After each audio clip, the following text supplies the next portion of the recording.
उपस्थित हूँ आप सबके सामने। आज इनकी कुंडली लेकर के आया हूँ। इनका नाम सुनीता और 1987 की है। थोड़ी सी कहानी इनकी बता देता हूँ। छोटी सी अवस्था में, छोटी सी उम्र में विवाह हो जाता है। कुछ वर्षों के बाद, मतलब बहुत ही जल्दी, पति का संग छूट जाता है, मतलब वो स्वर्गवास हो जाता है। बच्चे, छोटी बहन, सबकी जिम्मेदारी और अकेली महिला। समाज में कई प्रकार से जो है वो बाहर का दबाव भी काम करता है। कई प्रकार के लांछन से भी गुजरना पड़ता है, लगता भी है। कष्ट जीवन का रहता है। माता पिता को बीमारियां भी हो जाती हैं, कैंसर जैसी भयावह बीमारी हो जाती है। और इतने सारे दुख और दंश झेलने के बाद भी व्यक्ति खड़ा है और अभी भी उसके पास साहस है, बचा हुआ है, थपेड़े सहे हैं और फिर से जो है वो एक नया अध्याय शुरू करना चाहता है। पर जरा ध्यान से समझिए, आप जो लोग कुंडली को भरोसे में नहीं रखते उन सब के लिए मैं ये बात कहता हूँ। ये जरूर ही बड़ा विज्ञान है और बिल्कुल ही तार्किक विज्ञान है। ऐसे कोई ढकोसले वाली बात नहीं है। अगर ऐसा कुछ होता तो इस पे इतने सारे ग्रंथ क्यों लिखे जाते और महर्षियों की तपस्या का क्या होता। इनकी कुंडली के पंचांग को सबसे पहले पढ़ते हैं। इतनी सारी समस्याएं क्यों आई, इन्होंने पूछा है कि मैं दरअसल, इन्होंने हर सवाल के बाद ऐसा क्यों, मेरे 20 लाख रुपए लोगों ने हड़प लिए, जिसके साथ व्यवसाय किया, व्यापार किया, जिसको पार्टनर बनाया उसने मेरे पैसे हड़प लिए, मेरे पिताजी का नुकसान क्यों हुआ, कम उम्र में मेरी शादी क्यों हुई, विवाह के बाद कष्ट क्यों उठाना पड़ा, इतनी जिम्मेदारी मुझे क्यों मिली, जीवन में इतने सारे समस्याओं का चेहरा क्यों देखना पड़ा। उसके पीछे का एकमात्र प्रभाव, 2-3 कारण मैं आपको बताऊंगा, वो आरंभ में ही बता देता हूं। आप हो अच्छे भद्र पुरुष की भांति व्यक्ति जो होता है वो प्रत्येक प्रकार की परिस्थिति को आराम से लड़ना और उससे अनुभव लेना जानता है। ये भद्रपुत्र माह में जन्मे होने का प्रभाव, ठीक है। दक्षिणायन में जन्मे होने से समस्याएं, मैंने जैसा कि हर बार कहा है, और ये किसी ग्रंथ की बात नहीं है, ये मेरे अपने अनुभव है। मैं प्रायः कुंडली विशेषण में जो भी बात करता हूँ वो अपने अनुभवों से ही कहने का प्रयास ज्यादा करता हूँ। आमतौर पे ये बात तो कई दर्शक भी मुझे कह चुके हैं कि आप अपनी बात ही कहते हैं, किसी ग्रंथ से नहीं कहते। दक्षिणायन ये कष्ट देता है क्योंकि सूर्य का प्रभाव तब होता नहीं है, मस्तिष्क पे सूर्य का असर होता है तो व्यक्ति जो है वो थोड़ा चंचल बुद्धि का, और उसके प्रभाव इतने मजबूत होते हैं कि वो अपनी बात अच्छे तरीके से स्पष्टता से रख सकता है, पर वो ऐसा होता नहीं है। इस कारण से कई बार समस्या बढ़ जाती है। शरद ऋतु में व्यक्ति खुद के काम के लिए कभी भी बहुत ज्यादा तैयार नहीं रहा, दूसरों के लिए हमेशा तैयार रहा, पर अपने लिए थोड़ा कम तैयार रहा। कृष्ण पक्ष के एकादशी के चंद्रमा समस्त प्रकार की समय, मैंने आप तो जो लोग मुझे रोज देखते हैं उनको तो ये बात पता चल गई होगी आराम से और अच्छे से कि कृष्ण पक्ष के चंद्रमा कैसे प्रभावित और परेशान करते हैं। इनकी कुंडली में कृष्ण पक्ष के एकादशी के चंद्रमा है तो उसका जो समस्याओं का जो मूल आधार बनना शुरू होता है, स्तंभ बनना शुरू होता है, वो यहीं से शुरू होता है कि आपकी कुंडली में चंद्रमा कैसे हैं और कितने व्यवस्थित हैं। तो अगर चंद्रमा व्यवस्थित नहीं होते तो निसंदेह जो है वो समस्या बन जाती है और व्यक्ति की समस्या जो है वो कई गुना बढ़ने लगती है, और वो अव्यवस्थित होने का एक प्रधान कारण भी बन जाता है। व्यक्ति के जीवन को अव्यवस्थित करने का एक प्रधान कारण भी बन जाता है। वस्तुतः कृष्ण पक्ष के एकादशी के जो चंद्रमा होते हैं वो व्यक्ति को व्यवस्थित नहीं होने देते। धन के आने के और आगमन के सोर्स एक जैसे नहीं होते। शुक्ल पक्ष के पूर्णिमा के चंद्रमा तो चलो फिर भी ठीक होते हैं, पर ये चंद्रमा बलहीन हो जाते हैं जो व्यक्ति को धन से, धर्म से, अध्यात्म से, चिंतन से, मनन से, रेगुलरिटी से, स्वास्थ्य से, जीवन में घटने वाले शुभ लक्षणों से थोड़े थोड़े दूरी कर देते हैं और इन सब में व्यक्ति को कमजोरी मिलने लगती है। तो मैं समझता हूं कि जहां तक ये जो स्थिति जितनी भी बनी है उसके आरंभ ये चंद्रमा के कमजोर होने के कारण ही रहा था, और अगर ये कमजोर नहीं होते तो निसंदेह ये आपको इतने सारे तकलीफों के से आपको दो चार भी नहीं होना पड़ता। शुक्रवार के जन्मे होने से व्यक्ति जो है वो समस्त प्रकार के विपरीत परिस्थितियों को उलझते हुए भी बाद में जाकर के एक अच्छी स्थिति को प्राप्त कर लेता है, जहां मैं इसे एक सौभाग्यशाली या भाग्यशाली ही कहने का दम रखता हूं, और ये है भी, ठीक ही है। आगे बढ़ता हूं। पुष्य नक्षत्र में जन्मे होने से व्यक्ति जो है वो राजसिक है, उसके नेचर, और जैसे कि इन्होंने सवाल में भी पूछा है कि मैं एक ऐसी अवस्था को प्राप्त करना चाहती हूँ जहां मेरे घर के, मेरे आसपास के लोग, जो मेरे रिश्तेदार हैं, जो मेरे समाज के लोग हैं, जो छोटा जो मेरा समाज है वो मेरे घर परिवार के लोगों को मेरे जाने के बाद ये कहें कि नहीं, ये सुनीता की फैमिली है जिसने बहुत दुख झेले हैं और बहुत दंश झेले हैं। तो ये एक अच्छी स्थिति है जिसमें व्यक्ति अगर ऐसी महत्वाकांक्षा रखता है और ऐसे अगर प्रभाव में अपने परिवार को पोषित करना चाहता है तो परमात्मा की उन पे कृपा तो निश्चित रूप से पुष्य नक्षत्र में जन्मे होने से व्यक्ति राजसिक हो जाता है और बहुत अच्छी बात होती है। ये एक अच्छी बात है, खराब नहीं है, और ये मिलेगा भी व्यक्ति को। परिध योग बालोकरण ब्राह्मण वर्ण और देवगण के होने के कारण व्यक्ति के साथ धोखा हो सकता है, पर ये किसी को ना दे ऐसा संभव है। महत्वाकांक्षी है, जटिल होने के बावजूद भी कितना स्मूथ तरीके से उसने जीवन को निभाया है और चलाया है, सब जिम्मेदारियों को कैसे निभाना है, ये सारी चीजें जो है वो मेष लग्न के लोग ही कर सकते हैं। वस्तुतः आप महिला नहीं, महिला के रूप में साक्षात पुरुष हो सकते हैं, या एक पुरुषोचित गुण वाली प्रधान महिला हो सकती हैं, जिसके पास करने के लिए बहुत सारी चीजें हमेशा होती हैं। और निस्संदेह ये व्यक्ति ऐसा है जो कभी भी हार ना माने, कभी भी डरे नहीं मुश्किलों से। और ऐसा इसलिए, मैंने आपके जीवन में जितनी भी समस्याएं बनी हैं उसके पीछे का एकमात्र कारण सबसे पहले तो चंद्रमा बना था, और दूसरा शनि, जिस पे मंगल की दृष्टि है। शनि और मंगल, गौर से देखिए, शनि ने मंगल को देखा है, मंगल ने शनि को देखा है। ये स्थिति आपके कुंडली को कमजोर करने के लिए काफी थी, जिसमें हाथ बटा रहे थे चंद्रमा। और एक बात बताऊं, एक बात बताता हूं, निकट आइए मेरे। अगर कुंडली में शनि मंगल का प्रभाव मेष लग्न की कुंडली में दिख जाए, आपको जो मिला है ना, वो सिर्फ इसलिए मिला है कि मंगल यहाँ देख रहे थे, और वो इसलिए भी मिला है कि मंगल यहाँ बैठे थे और गुरु से दृष्ट थे, जो कि भाग्येश थे।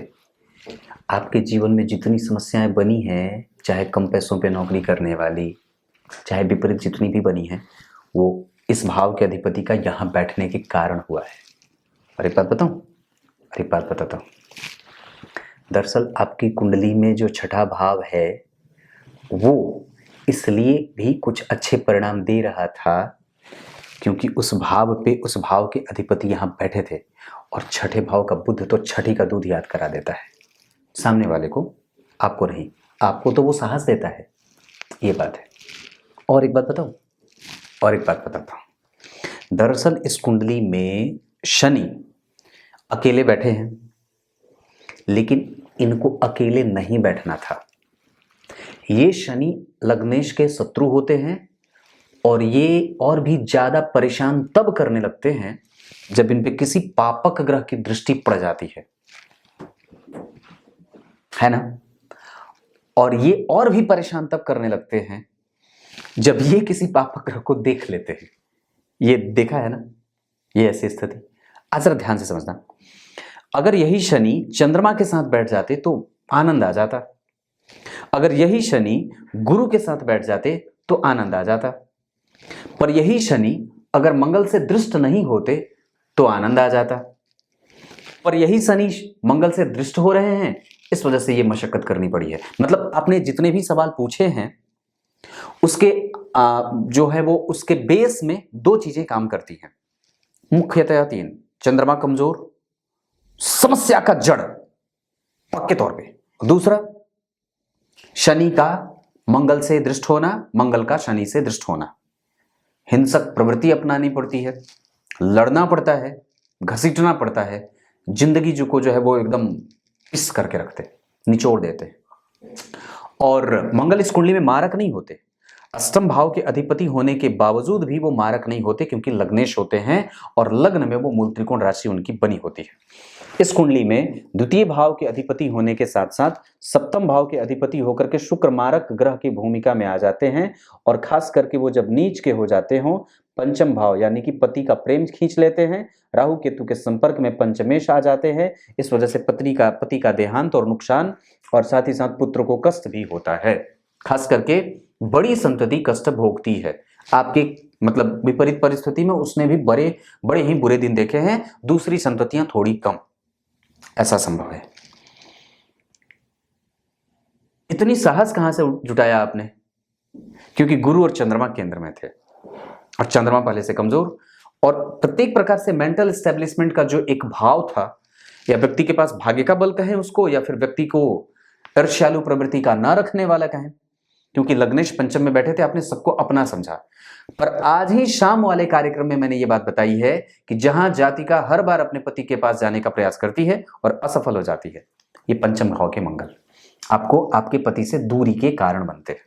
इस वजह से अपने पति की सुरक्षा कई बार बढ़ जाती है, या वो नहीं हो पाया इस वजह से वो नुकसान में गए। पिता भाव के अधिपति जन्म कुंडली में अष्टम में, शनि इस कुंडली में अच्छे होते नहीं है, क्योंकि अगर वो अच्छे होते तो निसंदेह लाभ के अधिपति होकर के अष्टम में बैठे, कम पैसों पे नौकरी करनी पड़े और कई बार मजदूरी तक की नौबत ला देते हैं और इतना घसीटवा देते हैं कि परेशान परेशान हो जाए। ये इन्हीं के कारण हुआ था, और करियर में जो नुकसान हुआ वो इनके ही कारण हुआ। ये परेशानी और भी बढ़ जाती है कि मंगल उनको देख लेते हैं। इनको थोड़ा भी अगर पॉजिटिव नेचर मिल जाता, किसी शुभ ग्रह की दृष्टि पड़ जाती तो, पर ऐसा बिल्कुल भी नहीं है। इतनी सारी समस्याओं का मैंने 2 मिनट में आपको यह निदान बता दिया, निदान नहीं बताया, कारण बताया कि ऐसा क्यों हुआ। सारे के सारे ग्रह छठे भाव में बैठे थे, लेकिन इस भाव से एक बड़ी अद्भुत बात यह थी कि आपकी कुंडली में चतुर्थ भाव के अधिपति चतुर्थ में कम से कम बैठे थे और भाग्य भाव के अधिपति से केंद्र में थे, गुरु से केंद्र में, और लग्न के अधिपति पे गुरु की दृष्टि थी 5वीं, जो कि यहां के अधिपति छठे में बैठ करके आपके जीवन से प्रेम, सर्वस्व प्रेम जो मिलता है व्यक्ति को, समाज से, लोगों से, पति का, पुत्र का, भाई का, बहन का, माता का, पिता का, वो थोड़ा थोड़ा मिलता रहा, पर थोड़े थोड़े वक्त पे सब छोड़ते गए। बाहर जाने का योग राहु है, आपकी कुंडली में शुक्र की दशा चल रही है, इस वजह से इस दशा काल को मैं समझता हूं कि 2026 के फरवरी के बाद आप बाहर जाने का योग बनता है। आप अगर उस समय प्रयास करें तो संभव है, क्योंकि राहु भी शुक्र को देख रहे हैं, हालांकि नीच के हैं, इस वजह से थोड़ा कमजोर होगा, पर यहां चतुर्थ भाव के अधिपति चतुर्थ में बैठे हैं, तो मैं जहां तक समझता हूं कि गुरु और चंद्रमा केंद्र में हैं, शुभ ग्रह केंद्र में बहुत अच्छे परिणाम नहीं देते, पर फिर भी आपको बाहर जाने की आवश्यकता मैं नहीं महसूस करता हूं, अपने पास ही रखिए। अब तो वक्त निकल गया है, बुराई वाले और कष्ट वाले दिन खत्म हो गए हैं। एक बात और है, शनि की तीसरी दृष्टि दशम स्थान पे है, आपका काम अच्छा चलेगा। अब क्योंकि दशा के अधिपति जो हैं शुक्र, वो दशम भाव के अधिपति के मित्र हैं, और दशम भाव के अधिपति जो आपके दशमेश होते हैं वो शुक्र से तृतीय एकादशवें में बैठे हैं। अर्थतंत्र की समस्या इस कुंडली में कभी भी नहीं है, और मैं समझता हूं कि व्यक्ति जो है वो थोड़ा सा आत्मबल से कभी कभी कमजोर भी रहा होगा, या विपरीत परिस्थितियां आती हैं तो सबको निचोड़ देती हैं। ऐसा भाव इसलिए ही बना होगा क्योंकि सूर्य जो है वो नीच की राशि की तरफ बढ़ रहे थे, और वस्तुतः उनके पास बल जो है वो है, इस वजह से आपने कम से कम साहस रखा। पेट की बीमारियां आपको ना हो, इसका ख्याल रखिएगा। चंद्रमा जो है वो पुष्य के बैठे थे और गुरु से केंद्र में, अश्विनी नक्षत्र के गुरु, इस वजह से व्यक्ति के पास अनुभव था, उसने प्रत्येक छोटी चीज पे अपना ध्यान बहुत ही कागजस्ता की तरह रखा हुआ था, प्रत्येक चीज को समझने का प्रयास किया, कौतूहल नहीं था, उसके दिमाग में कंफ्यूजन नहीं, और बिल्कुल ही सटीक और सरल भाषा में उसने अपने प्रतिद्वंदी को समझाने का प्रयास किया है। और निस्संदेह एक बात बता दूं तो पटखनी तो उसे मिलेगी जिसने आपके साथ धोखा किया है। लग्न में गुरु और शनि का प्रभाव जन्म कुंडली में अगर दशम भाव को देखे तो एक बार पुनः वापस उसी स्थिति में व्यक्ति प्राप्त कर जाता है, ऐसी स्थिति दिख रही है, और पुनः जो है वो बेहतरीन स्थिति को प्राप्त करता है। मतलब ये एक अच्छी बात है, क्योंकि लग्न में गुरु बैठे हैं और मेष राशि के बैठे हैं, तो व्यक्ति के जीवन में संपूर्ण बनाने का वो अपना पूरा प्रभाव दिखाएंगे, जहां पुत्र के प्रभाव से, पुत्रियों के प्रभाव से व्यक्ति को लाभ मिलते देखा जाता है। और मैं जहां तक समझता हूं कि नवांश कुंडली में शुक्र का उच्च का हो जाना, ये इनका नीच भंग यहां से हो जाएगा। लग्न में मंगल का बैठना, ये व्यक्ति के जीवन को उत्तरार्ध में बड़ा अच्छा बना देने वाले। शुक्र और शनि का, सूर्य और शनि का यहाँ बैठना साहसिक नेचर देने वाला, जो व्यक्ति विपरीत से विपरीत परिस्थिति को लड़ करके ढाढ़स और साहस के साथ प्रत्येक चीज को अपने वश में कर लेता है और करने की जुगत में हमेशा लगा रहता है, कभी हारता नहीं है। ये यहां से बुद्ध दे रहे थे, ब्राह्मणों का भक्त, ब्राह्मणों का पूजक, ब्राह्मणों की पूजा करते रहिए, मंत्र जप की स्थिति बनती है।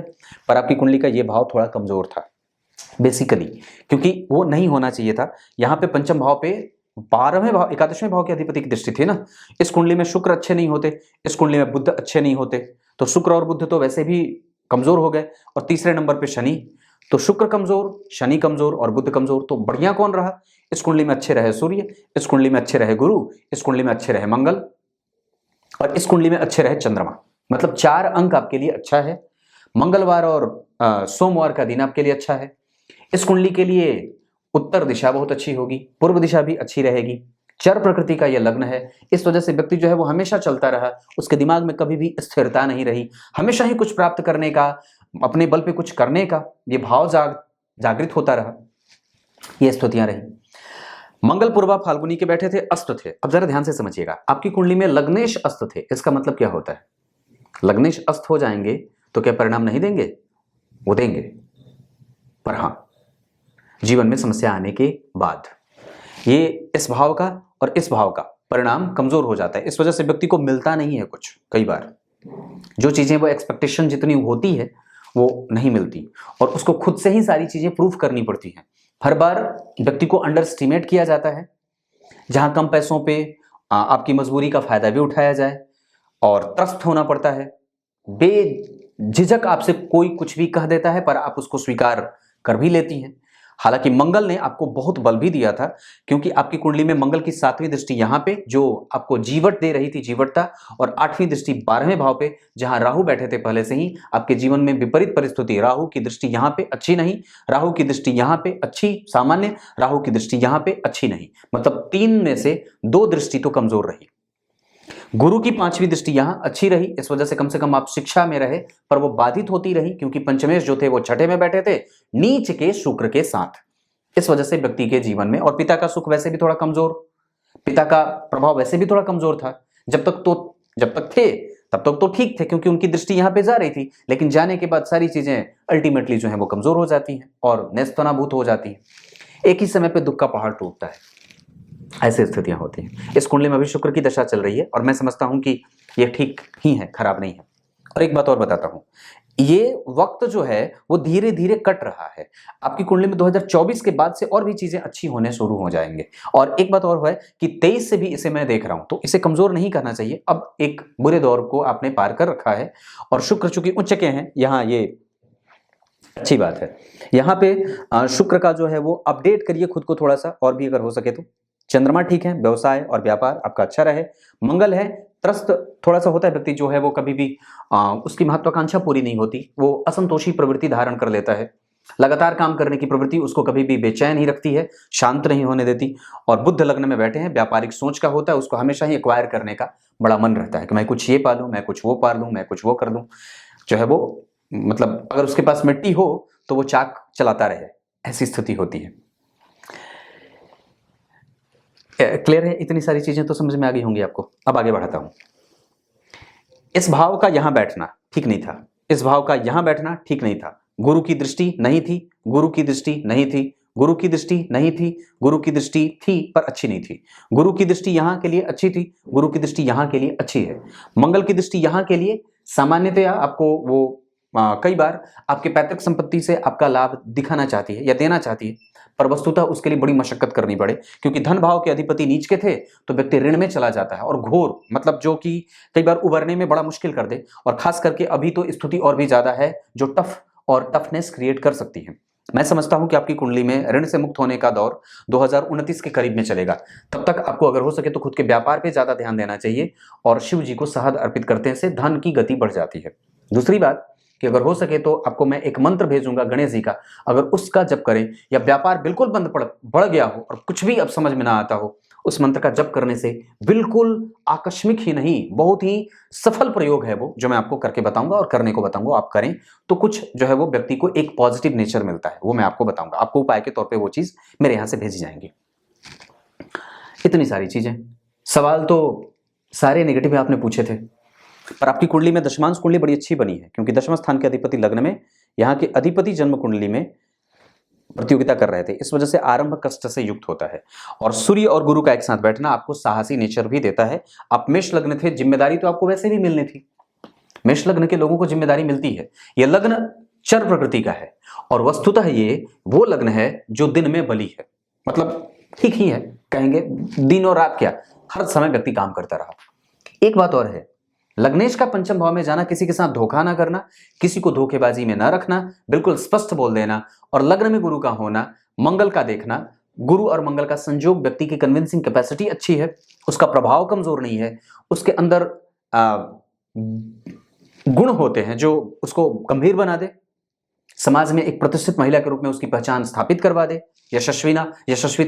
यशस्विता का गुण होता है, पराक्रमी हो, बुद्धिजीवी हो, गलत और निंदनीय कृत्य न करे, और सभी प्रकार के समस्याओं का एकमात्र जो जड़ है वो चंद्रमा, जहां से शुरू हुआ था और जिसको अंत शनि और मंगल ने करा है।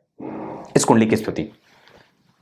गुरु जन्म कुंडली में 12वें के भी अधिपति होते हैं, पर वो जन्म कुंडली में आपके अच्छे ही होंगे, खराब नहीं है ये स्थिति, क्योंकि लग्नेश के वो मित्र होते हैं, ठीक होते हैं।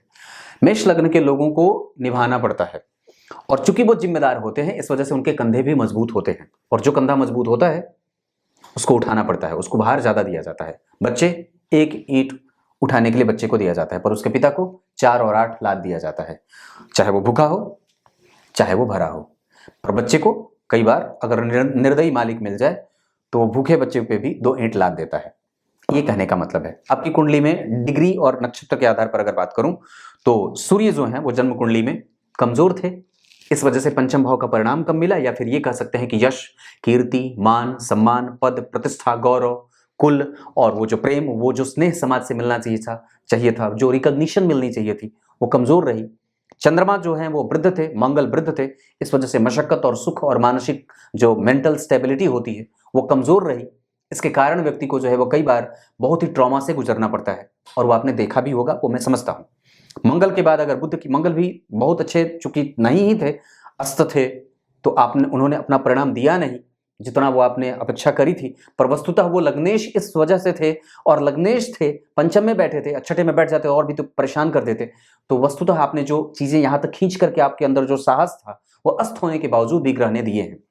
बुध जो थे वो जन्म कुंडली में बुद्धिमान आपको बनाते रहे, नेचर आपका हमेशा ही आगे बढ़ने का रहा, साहस रहा, क्योंकि वो अपनी राशि के बैठे थे, सूर्य के साथ बैठे थे, इस वजह से कम उनको यश पाने की प्रवृत्ति थी। व्यक्ति जो है वो आगे बढ़ने का दम रखता है और साहसिक नेचर का था। उसके दुश्मनों से उसको लड़ने की जो बल की प्रवृत्ति बनती रही वो इसी कारण रही, क्योंकि आपका बुध अच्छा था, इस कुंडली में वो अच्छे थे। 50% का परिणाम ये बुध दे रहे थे, बाकी के तो सारे ग्रह 25-25 और 0-0 और नेगेटिव रहे थे। इस वजह से ये इतने सारे दुखों और दंशों को झेलने की आवश्यकता पड़ी थी।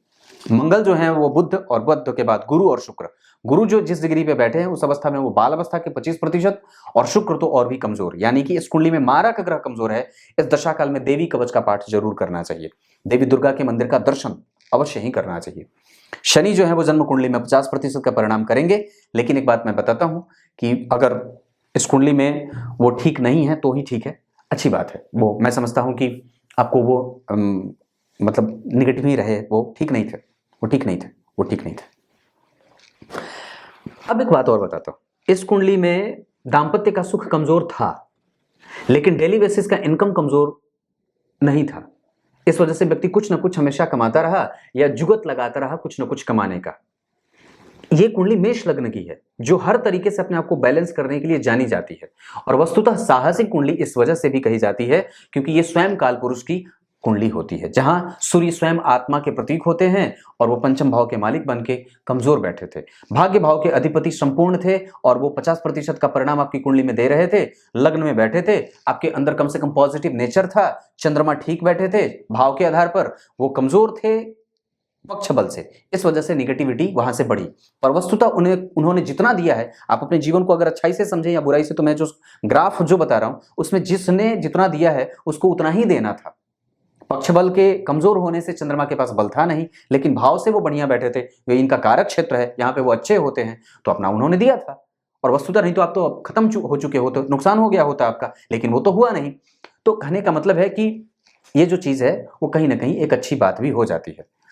अब ये बात रही, मैं समझता हूं कि आपकी कुंडली संतुष्ट करने वाली है, पर अभी एक दौर अभी आने वाला है जो आपको सुख और संतुलन कायम करने में आपकी मदद करेगा। और अब आप निकल चुके हैं, अब दौर जो है वो मार्केश का भी चले तो भी ठीक हो जाएगा, क्योंकि अब आप बड़े हो गए हैं। उस समय आप बड़े नहीं थे, आपके पास अनुभव की कमी थी, आपने झेला है, पर अब झेलने की आवश्यकता नहीं है। आपके संतान के सुख की स्थिति मैं इस कुंडली में बहुत अच्छी देख रहा हूं। संतान नाम कमाएगी और श्रेष्ठ काम करेगी। बाहर जाने से बचने की आवश्यकता है, फिर भी अगर आप प्रयास करें तो मैंने जो राहु वाली बात कही है उसमें आप प्रयास कर सकते हैं। आपकी कुंडली में संपूर्ण तरीके से आप की कुंडली को शनि और मंगल ने खराब किया है। हाँ, भाग्य ठीक है, अनुभव के बल पे आप आगे बढ़ते रहिए, पेट का ख्याल रखिएगा। दोनों तरीके से परेशान है, बुद्धिमानी है, वाणी आपकी अच्छी है, आप इसके बल पे भी कुछ कमा सकते हैं, आपके पास उसकी योग्यता है। और क्या बताऊं, होरा कुंडली के आधार पर जो शुक्र की दशा है वो आपकी कुंडली में अच्छी जाएगी, परेशान होने वाली कोई बात नहीं है, ठीक है, घबराने की बात नहीं है। शुक्र हैं अभी आपकी कुंडली में, होते तो मार्केश हैं, पर वस्तुतः उनके पास अगर मैं देख रहा हूं तो 25% के परिणाम भी अगर वो देने लगेंगे, अस्त हैं, इस वजह से थोड़ी बहुत मशक्कत अभी हो सकती है कि थोड़ी हो, लेकिन मैं समझता हूं कि अंतर्दशा के कुछ ग्रह बदलेंगे, जैसे कि चंद्रमा, जैसे कि राहु 12 में बैठे हैं, तटस्थ है वो, ठीक है, मैं समझता हूं कि वो उत्तरा भाद्रपद के बैठे हैं। शनि जो है वो जन्म कुंडली में शनि को देख रहे हैं, शनि जो है वो जन्म कुंडली में दशम, आपकी कुंडली में दरअसल ये जो प्रभाव है ना, ये ठीक नहीं है, ये चीज ठीक नहीं है, नहीं था, ये ठीक नहीं था। और कर्म क्षेत्र दशमांश कुंडली आपकी ठीक है, आपको अपने काम पे फोकस करने की आवश्यकता है। और नवमांश कुंडली में तो आप जरा देख ही रहे हैं कि किस तरीके से द्वितीय भाव के अधिपति आकर के आपको व्यापारिक सोच का बना देते हैं। यहाँ पे बुध और चंद्रमा आपकी इस स्थिति को बढ़ाने में सहयोग करते हैं। बुध से संबंधित कारोबार आप कर सकते हैं, शुक्र से संबंधित भी अभी कारोबार किया जा सकता है आपकी कुंडली में, पर कारोबार के बारे में आपने पूछा नहीं था, इस वजह से मैं उसको नहीं बताऊंगा। पर शुक्र आपकी कुंडली में नीच भंग हो जा रहा है। लग्नेश जो मंगल है वो नवांश कुंडली में अपनी राशि के जा रहे हैं, ये और भी अच्छी बात होगी। धन भाव के अधिपति नीच के हैं और सप्तम भाव के अधिपति शुक्र, बाद में जाकर के उनका उच्च का होना, रिपेयर करना और फिर से वो चीज प्राप्त कर लेना, मतलब यश, कीर्ति, मान, सम्मान, पद, प्रतिष्ठा, गौरव और सभी चीजों को जो एक प्राप्त करने की स्थिति होती है, वो जो एक, जैसे आपने पूछा था कि क्या मुझे रिकॉग्निशन वो मिल पाएगी, वो शुक्र ही देंगे और इसी दशा काल में आपको मिलेगा, घबराइए मत। बुध जो है वो जन्म कुंडली में स्वग्रही है और नवमांश कुंडली में जाकर के वो चंद्रमा की राशि में, पर भाग्य का बल उनको मिलेगा, क्योंकि चंद्रमा जो है वो वहां के अधिपति होकर के 12वें जा रहे हैं, तो बाहर भी अब जाने के प्रभाव में है। तो चंद्रमा की दशा में, राहु की दशा में, राहु में चंद्रमा, चंद्रमा में राहु अगर आते हो तो आप ये काम कर सकते हैं, वैसी स्थिति भी बन रही है। आपकी कुंडली में गुरु केंद्र में है हर जगह, तो ठीक ही है, ये गुरुता हमेशा बनाए रखिएगा। आपकी कुंडली में मंगल है, आप शिक्षकीय गुणों से युक्त हैं, किसी को भी शिक्षा दे देना, कुछ नई और अच्छी बात बता देना, गलत और निंदनीय कृत्य आप नहीं करते हैं, ये बात स्थिति बन रही है। शुक्र नीच के थे, इस वजह से वैभव और यश या फिर जो एक होता है ना, जैसे कि एक फुलफिलमेंट जो होता है जीवन का, वो थोड़ा कम सा मिलता है, ये इसके कारण हुआ था। कुछ इसी तरीके से आज के कार्यक्रम का समापन करते हैं। शाम का कार्यक्रम जरूर देखिएगा, तब तक के लिए बहुत बहुत नमस्कार।